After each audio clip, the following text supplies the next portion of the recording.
கரூர் அரசு மருத்துவமனையில் இருந்து நேரலையில் இருந்து இணைகிறார் எம்முடைய செய்தியாளர் மகேஷ். அவரிடம் பேசலாம். மகேஷ், நீங்க இப்போ எங்க இருக்கீங்க? அங்க கள நிலவரம் என்னவா இருக்கு? நேற்று இரவு முதல் தொடர்ந்து செய்திகளை வழங்கி வருகிறோம். அங்கு அனுமதிக்கப்பட்டிருக்கக்கூடிய தீவிர சிகிச்சை பிரிவுகளாக இருக்கட்டும், இல்ல நார்மல் பிரிவுகளாக இருக்கட்டும், அனுமதிக்கப்பட்டிருக்கக்கூடிய அவர்களின் உடல்நிலை தற்பொழுது என்னவாக இருக்கிறது?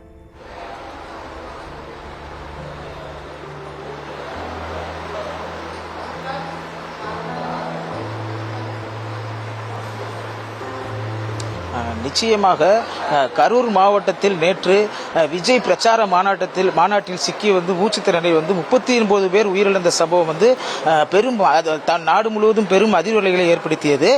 மேலும் தற்பொழுது கரூர் அரசு மருத்துவக் கல்லூரி மருத்துவமனையில் 50 பேரும் கரூரில் உள்ள தனியார் மருத்துவமனைகளில் 61 பேரும் என மொத்தம் 111 பேர் தொடர்ந்து சிகிச்சையில் உள்ளனர்.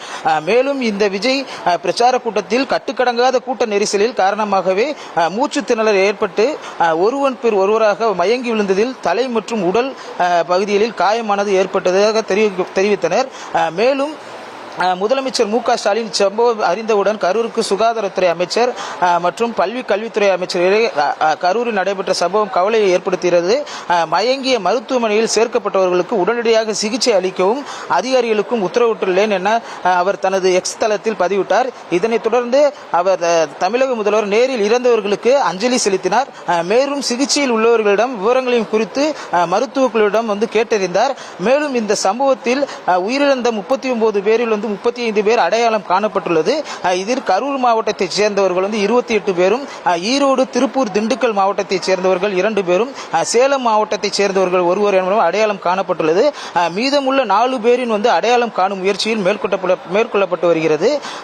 மேலும் இந்த தற்பொழுது கரூர் அரசு மருத்துவக் கல்லூரி மருத்துவமனையில் சிகிச்சை பெற்றவர்களை பல்வேறு அரசியல் கட்சி தலைவர்களும் இப்போ நேரில் பார்வையிட உள்ளார்கள். தற்பொழுது வரை இந்த பகுதியில் நேற்று இரவு முதலே பரபரப்பான சூழலானது இங்கு நிலவி வருகிறது. அது மட்டுமல்லாமல் இங்கு அந்த உடல்களை பெற்று செல்வர்கள் கதறி அழுது கொண்டே வாங்கி செல்லும் ஒரு காட்சிகளையும் நாம் நேற்றிலிருந்து பார்த்து வருகிறோம்.